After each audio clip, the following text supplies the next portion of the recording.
Well, hello, my friends, and where you at? It is the end of week number 1 of our NFL team previews here on bet.nola.com, powered by the Dattitude Podcast. I am Jim Derry, your host of this show and so many others. We're having so much fun.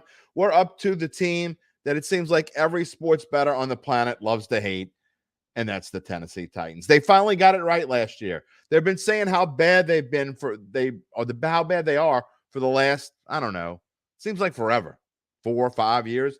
They won the division 2 years in a row, and finally looked like they were going to win it again. Jim Derry had that ticket. I was ready to cash it, and wasn't meant to be. They went on a long losing streak. Jacksonville Jaguars went on a long winning streak. So who's going to win it this year? We got a lot to get into because the Titans, unlike their counterparts, the Jaguars, as you see right there, have added a whole bunch. I couldn't even kind of fit all the people they added. It's time to get to the Titans right here on Dattitude.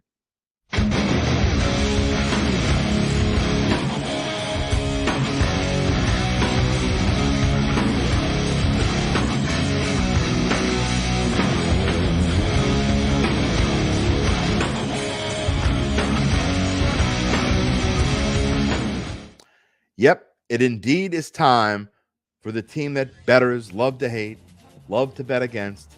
That is the Tennessee Titans. When you look at the numbers on your screen, they tell you why, in part, that they love to bet against the Titans, but it doesn't tell the whole story. Rushing yardage per game, you would think with Derrick Henry would be higher than 13th, but it wasn't last year. Now, that 30th rank in passing yards per game is a little bit misleading because Malik Willis played a lot of the season. Ryan Tannehill got hurt, changed everything. Malik Willis, still a Titan as of now, but you got to think he's third on the depth chart, right? Because that new guy down there, that third guy in the top newcomers, quarterback Will Levis, drafted in the second round, he was going to be this first-round pick. He had moved all the way inside of the top 10. Instead, he had to wait till day 2. Got picked in the second round, and at some point will likely be the Titans starter. I don't think I'm going to feel the same way when Will Levis is starting for this franchise, but as long as Tannehill's still in there and Derrick Henry's in the backfield, and now they got DeAndre Hopkins, this offense is going to be a lot better than it was. The offensive line is going to be a lot better than it was. Andre Dillard, coming over from the Philadelphia Eagles, signing a 3-year, $29 million contract. They also picked in the first round, the 11th pick overall from Northwestern, Peter Skoronski, who's going to play guard. It was a tackle in college, who's going to play guard. This line is going to be better. It was one of the worst in football, if not the worst in football last year. Hence, you see the 13th ranked rushing yardage per game. If you can't get Derrick Henry going, you probably can't get anybody going. I think that's going to get better this year. You look at the defensive side of the football. It couldn't have been more polarizing. 32nd against the pass. And in case you can't do math, and can't figure it out, that's worst. Worst in the league against the pass, and number 1 against the rush. You can figure out that means best, right? Best against the run, worst against the pass, total of 23rd in the league in defense. That has got to change. That has got to change. They lose DeMarcus Walker, so that doesn't help. They lose Bud Dupree. That doesn't help. But they do sign Arden Key, and they sign him from their rivals, the Jacksonville Jaguars. They also bring over linebacker Azeez Al-Shahir from San Francisco and a few other players. Look, Mike Vrabel's not going to stand for what he had last year. This team's going to be better on defense. I don't think they're going to be a whole lot better, which is why I've kind of backed off a little bit. You look at their wins, projected win total, their odds and totals, over-under of 7.5, and it's split right down the middle. You pay minus 110 to get the over. You pay minus 110 to get the under, which means it's not changing anytime soon. If you want to bet it, you can bet it today. You can bet it August 30th, unless there's some kind of injury, whatever you like it. That's where it's going to be. Division title, plus 320, maybe a little bit of value there. Yesterday, I told you my best bet for the Jaguars was that they would win the division, and I am confident they'll win the division. But I don't know, man. Plus 320 seems like a nice little value for this team that I think is going to be back. I'm not sure they can catch up to the Jags, but they're going to be back. Some other numbers here that I wouldn't put any money on. That conference title, it's got a little asterisk by it. plus 5,500. The reason why it's got an asterisk, that is my only number on here that is not from Caesars Sportsbook. I had to get that from DraftKings. Caesars Sportsbook took all the numbers off the board for the conference title when Joe Burrow was hurt and carted off the field. So that will be back, I'm sure, very soon, especially since it's only a calf injury. We'll be getting to the Cincinnati Bengals in a few weeks. We've still got a little bit of time to go. But either way, I don't think this team is strong enough to win the conference title. They couldn't win it when they were the number one seed a couple years ago at 12-5. I don't think they're going to come off of a 7-10 season. I don't think their O-line is going to be that much better, and I certainly don't think their defense is going to be that much improved to be able to win the conference or win the Super Bowl. So I would stay away from that. Again, Mike Vrabel, before we get to our predictions, I'm a huge Mike Vrabel fan. In fact, I think that's why I like this team so much. In his sixth season, is he on the hot seat? Maybe.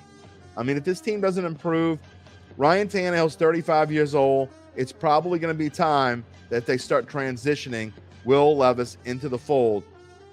Does Derrick Henry stay around when that happens?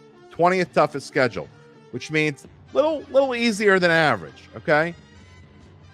How do you like it? If you take a look at it and the way it starts, I always like to see how a team's going to start because it sets the tone for where they're going to end up. At New Orleans, home against the Chargers, at Cleveland, home against Cincinnati. Boys and girls, if it wouldn't be for those 4 games, and that's how the season starts for this team, I might have picked them to win the division. But to me, that might be a 1-3 start. 0-4 if things just don't go right. And I think the ceiling for that first 4 games is 2-2. At New Orleans, Chargers, at Cleveland, Cincinnati. Then you get a breather. I think you go to Indianapolis and win. And then they got to go to London to play Baltimore before their bye week. Ooh. I mean, that's realistic 1-5 right there. I don't think they'll start 1-5. I think it'll be more like 2-4, maybe 3-3 if they play really well. But that is not for the 13th easy or the 12th easiest schedule, whatever it is. That is not easy to start at all. Then it gets easier, and I think that's when the Titans start to make a run. Atlanta at home, 3 in a row on the road is tough, but at Pittsburgh, at Tampa Bay, and at Jacksonville. I think they're going to win one against Jacksonville. Just not sure which one. I think it's the first one, actually. I think they're going to win at Jacksonville and lose at home. So I think they go on a mini run. Carolina, they can beat. Indianapolis again at home. At Miami is tough. Houston, Seattle, at Houston. So again, the second half of this schedule, or actually the second 2/3 of this schedule, is much easier than those first 6 games, which I think are brutal. And then they get Jacksonville in that final game. I said it on Thursday. I'm going to say it again. I think that Jacksonville game is going to be for the division title. I think the Jaguars are going to win it. So it's prediction time. We've talked about the odds and the totals. What do I think? Drum roll, please. 9-8. And I think that might be a little bit optimistic. However, I think the best bet for this team, and I am going to play this, the over 7.5 wins. I like it at -110. The reason why, I've said it before, even if they start 2-4, which is kind of what I predict, I think they can make a little run. I think 8-9 is kind of the floor. 9-8 is what I have them projected, and I don't think 10-7 is out of the question. I could see them and Jacksonville both finishing 10-7, having to go to a second, third, maybe fourth tiebreaker. I think that's how close these teams are. So if you want to, we talked about the value, the plus 325 on the division total. I think there's value there. I just don't think they're quite good enough to catch the Jags, which is why I'm probably not going to bet it there. I think the over is a much better bet for this team. So that's my best bet. That is how we're going to wrap up the AFC South with a prediction of 9-8. 9-8. I know a lot of people aren't with me on that. A lot of people think this team's going to be worse than that.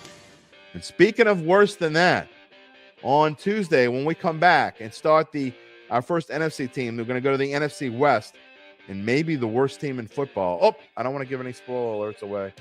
So you didn't hear what I just said. But coming up on Tuesday is the Arizona Cardinals. We'll see you next week. Everybody have a great weekend.